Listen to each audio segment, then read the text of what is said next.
pay attention and follow along because this is a confusing one.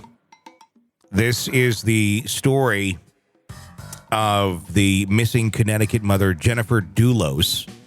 She's now been declared legally dead ahead of her ex-partner's girlfriend's murder trial. Yes, ahead of the ex-partner's girlfriend's murder trial because her estranged husband, Fotis Dulos, that's like a character for The Young and the Restless or something. That's what it feels like. Was charged with murder and kidnapping, but died by suicide while free on bail. His then-girlfriend, Michelle Troconis, okay, is now facing charges of conspiracy to commit murder, tampering with evidence, hindering prosecution, and a long-delayed trial. That's the story we're about to go into. That's where your mindset should be to kind of understand the dynamics of these relationships, because it's confusing. It is. So, she's been legally declared dead. That's what has been done now. Jennifer Dulos, a Connecticut mother of 5, she went missing back in May of 2019. The news has come now just days before the trial of Michelle, the former girlfriend of Jennifer's estranged husband, Fotis Dulos, who's facing charges related to Jennifer's disappearance and presumed murder. And I want to note this here. We're going to be covering this trial for you here on the podcast channel. So be sure to press subscribe wherever you're listening to us on right now. If it's Hidden Killers Podcast, if it's True Crime Today, those two outlets, those channels is where we're going to be posting the courtroom audio every single day of this trial. And you said, how long do you think this is going to last? I think they said anywhere from 6 to 8 weeks to get everything out into the open. This is going to be a very interesting one to pay attention to. Again, a lot of moving parts here, but once you kind of get it, it's like, okay. Like the Adelsons took me like a couple days to kind of absorb. And this one, I think, is kind of in those lines in a different way. Jennifer Dulos was last seen May 24th of 2019 in New Canaan, Connecticut, after dropping her 5 children off at school. Although her body was never found, evidence of her blood in her garage and other locations led the state medical examiner to classify the case as a homicide of violence. I love how states have different ways of classifying things. Or it's like different weird names. Jennifer was in the midst of a contentious divorce and a bitter custody battle when she vanished. Authorities allege that Fotis Dulos, her estranged husband, was responsible for her disappearance and subsequent presumed murder. They further asserted that Michelle, how do you say this one? Troconis, whose then girlfriend, conspired with him, created an alibi, assisted in cleaning up after the crime, and help dispose of the evidence. Yeah, when you get that involved in a murder, you're going to get charged too. Fotis Dulos was charged in January of 2020 with felony murder and kidnapping in connection with his wife's disappearance. Tragically, he died by suicide at his home while free on bail a few weeks later. Meanwhile, Michelle Troconis faced charges of conspiracy to commit murder, tampering with physical evidence, and hindering prosecution. Her trial, which has faced numerous delays, is what we are covering, and we're going to bring you that audio. Last October, a probate judge granted a request by Gloria Farber, Jennifer Dulos' 88-year-old mother and guardian of her children, to declare Jennifer legally dead to protect the family's assets. While Connecticut state statutes typically presume death after 7 years of being missing, the judge concluded that Jennifer's case was an exception, stating that the inescapable conclusion that Jennifer Dulos is, in fact, dead. At the time of her disappearance, Michelle Troconis was residing in the Farmington home that Jennifer and Fotis Dulos had once shared before Jennifer moved with their children to New Canaan and initiated divorce proceedings. Jennifer also sought an emergency custody order, expressing her concerns for her family's safety, believing that Fotis was capable of taking their children and disappearing. Despite court orders granting Fotis visitation with the children, he defied these orders by allowing Troconis and her daughter to be present during their meetings. This led one judge to criticize Fotis for exposing the children to Troconis and her daughter, disregarding prior court orders and the impact of his actions on the children. Michelle Troconis has maintained her innocence and pled not guilty to all charges. Her attorney, John Schoenhorn, previously described her belief that the Dulos' divorce was amicable when she moved in with Fotis. During the investigation, police stated that Michelle Troconis confirmed being a passenger in Fotis Dulos' truck, which was seen in a surveillance video showing him disposing of plastic garbage bags in several trash receptacles in Hartford on the evening Jennifer Dulos disappeared. Troconis claimed she was on a phone and not paying attention to Fotis Dulos' action at the time. So he's That's your argument. Allegedly or possibly dragging a body around, and I'm futzing around on my phone. I knew he was doing something, but I thought he was taking out the garbage. You know what? I actually almost somewhat buy that argument. It's because I live in a house with three, well, almost one's 11, but the other, they're all teenagers. And I tell you what, the fucking phones and the way that they live on them. Yeah, I mean, there could be a fucking train that crashes into the back of our pool. And there's no railroad track back there, but a train could come out of the sky, literally, like something out of a horror movie, or what was the movie with Harrison Ford where the train crashed? I can't think of it. Fugitive. That could happen in my backyard. And these kids, they got their noise-canceling earbuds in, and they're staring at their screen, and they'd be like, you might want to check there's something outside. If that. If that. The dogs would be barking at the walls and screaming and clawing to get out, but the kids would be like, hey, did you see that TikTok?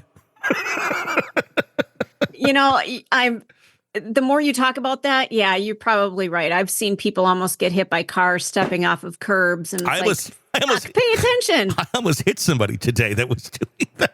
Good Lord. I was about to turn into a Walmart.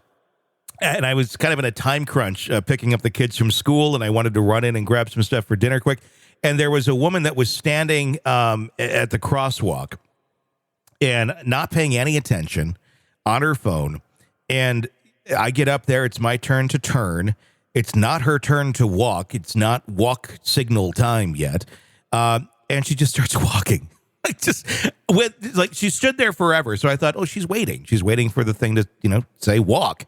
And no, she wasn't. She was just going to go whenever she kind of felt like it, when the mood struck. Oh, God. And I slammed on my brakes, and she looks at me like I'm crazy. It's like, dude. No, you're the one not paying attention. Yeah. Not you, Tony, but, it ain't me. But her. It ain't me. Yeah. I was just like, oh, my God. Anyway, in those garbage bags, investigators found numerous items soaked in Jennifer Dulos' blood. So it turns out there was something in those grab bags, including clothing, cleaning supplies, and zip ties. DNA evidence linked Fotis Dulos to the bags, tape, and a glove, while Troconis' DNA was found on one of the bags. Police also noted that Fotis and Troconis had spent hours shuttling between their home and another property, claiming to be cleaning on the same day. Kent Manaway, a longtime friend of the former attorney, and the former attorney of Fotis Dulos, is also facing charges related to Jennifer Dulos' disappearance. He, too, has pled not guilty and may be called to testify for the prosecution during Troconis' trial. The trial beginning right now. Jennifer Dulos' family and friends have issued a statement emphasizing the importance of focusing on Jennifer, who was left behind 5 children. They seek accountability and answers in a case that's garnered significant attention. The trial anticipated to last between 6 to 8 weeks as these proceedings unfold, and we will have the feed for you here on the podcast channel, True Crime Today or Hidden Killers.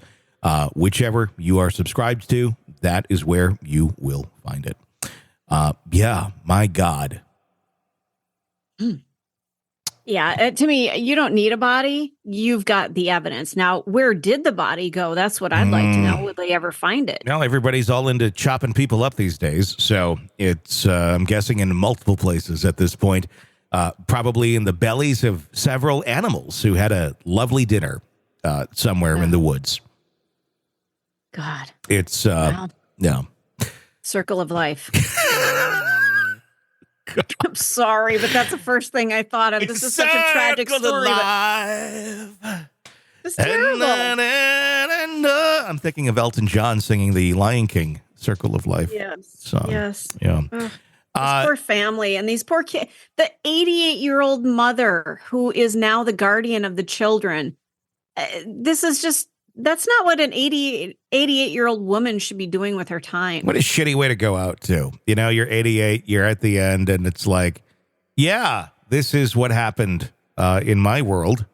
And now I got these kids, and I love them, but I'm 88, and life is never going to be calm or normal or peaceful again. That's got to be very difficult to try and navigate and manage as an 88-year-old. I just can't even imagine. And she's not going to be around forever. I mean, no. Her time is limited. She could expire at any moment. She's already past the expiration date of people. If you're going at life expectancies. No, just a horrible story. I don't know why I was thinking of the other night. We were talking about bodies and stuff. Completely unrelated, and we'll end on this note. Did you know that possums fake their death? Yes. I got to witness it the other night. Oh, please tell me you've got video. I did not get video because I was. Tony. It was 1 a.m. Got back from going out to the casino with my future mother-in-law and my future wife, and we let the dogs out to go use the bathroom. And they're like in the trees, and we have these big, shrubs and bushes out by our back fence. And I'm like, oh God, there's something back there. What's going on? So I had to go out there and like kind of get the dogs rounded in. And then I went back to see, well, what the heck is out here? And there's a possum laying on the ground. And at the moment, I thought it was dead. I thought, oh crap, one of the dogs bit it and it's dead. Nope, it's laying there, and they fake their death pretty well. Like, had its tongue sticking out and everything. Oh yeah, they've got this down to a science. They got a good talent going on. Even I was fooled for a while. Then I thought, oh, wait a second, they fake their death. So I went back out with the flashlight. Sure enough, he's gone. Nothing else ate him. Do you know that something didn't drag it off? I mean, yes, they do fake their death. Yeah, the dogs went in. I went back out like 3 minutes later. I can't imagine any other varmint was in the backyard that ripped him out in 3 minutes, especially with all the commotion. I don't think anything would want to go near us at that moment. But no, it was pretty impressive of seeing the faking death of the possum. Killdeers. The birds, they kind of run along the ground. Yeah. They will fake an injury to protect their nest, to get prey, to maybe pay attention to a alleged injured member, to get somebody away from a nest. They're just fascinating. Is that like Nature suicide? Is just wonderful. Is that suicide by them? Like if they fake an injury because it makes them look more apt to eat by as prey, basically? It's like, stay away from my nest, you can eat me? Or yeah, okay. But then at the last second, they get up and leave. Wow, these guys are interesting. Mm-hmm. Nature's wonderful. It's like the Tupac of birds and animals. Want to listen ad-free? Want advanced access to all of our interviews before anyone else? Become a True Crime Today Premium Plus subscriber on Apple Podcasts. You get every episode commercial-free. So you can binge on true crime until you can binge no more. Search True Crime Today Premium Plus on Apple Podcasts now, or go to our podcast page and sign up now. More of the Hidden Killers podcast next.